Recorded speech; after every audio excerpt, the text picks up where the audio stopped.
Hi guys, welcome back. So it's been a little while since I've managed to get any shooting done. The weather's been absolutely terrible, but I'm back with the 9015. I was hoping to get this all prepped and done by now, but the other day I was having a little look, and what I thought was just a crack in the lacquer on the cheek piece actually turns out it's a slight fracture in the cheek piece itself. So I need to make a replacement for that. But in the meantime, I've been playing with the different grips. Now this red grip is the one off of the red and black chassis that you've invariably seen before. Now, having not used this for a couple of years, coming back to this grip's slightly larger than I prefer now, and I also mentioned that the trigger reach was a little bit longer than I'd like. So what I'm going to do is pop on the red and black grip of the other chassis. I'm then going to make up a replacement grip to replace the broken carbon fibre one in the red and black laminate on here. So we're going to do that today. We're going to do something super aggressive. Basically, it's going to fit on with all the standard fixings along similar lines to this. I'll just do it all as a quick time lapse, and then I'll catch up with you when it's all done. We'll get it all assembled, and then hopefully once this weather sorts itself out, we can get out and get some more stuff on film. I've probably got 4 or 5 different videos worth of stuff to film now, but if it's not been absolutely tipping it down with rain, it's been blowing a gale. So we've got some nicer weather coming up, so we'll get this done today, hopefully get it oiled overnight. I'll catch up with you at the end, and then hopefully next week we can actually get out and use the thing. So I've got some red and black laminate here. I'm going to quickly go and prep a few offcuts of that. As you've seen before with the red and black chassis, every piece of it's made from a slightly different blank, so invariably the cheek piece that I make won't necessarily match this one particularly well, but it will look good on film and it will do what we need. Haven't got a huge amount of time to spend on it, unfortunately. I'm super busy in the workshop and with customer builds, so we'll get stuck in and then I will catch up with you in a bit.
Right, so there's the finished cheek piece. It's just had a single coat of oil at the moment. Over the next couple of days, I'll have to give that a little bit of a flat back and a few more coats on there.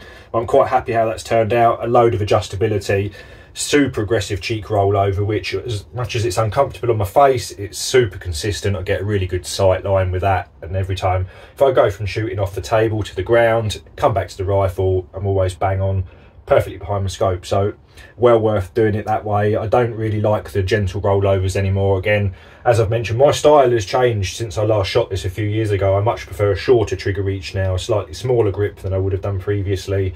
I'm certainly more partial now to a more aggressive cheek rollover, so get on there.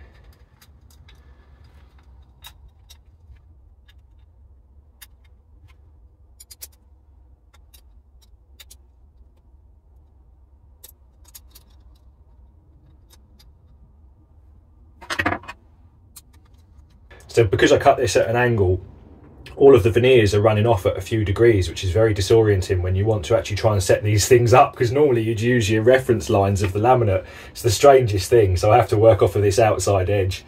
Just a bit different, but it looks very cool.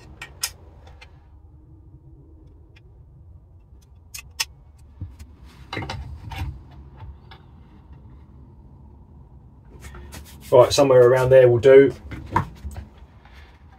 I need to obviously get it out, give it a fine tune. It'll probably take a day or so of setting it up to get it right. There's so much adjustability in all of these Alitech chassis that it's certainly worth spending a bit of additional time just to get it just so. So quite happy with that, guys. Didn't take too long to do. Obviously had to oil it overnight, which slows things down a little bit, but I think for the moment that will do it for this one, and I will catch you as soon as this weather sorts itself out. So I'll see you in the next one.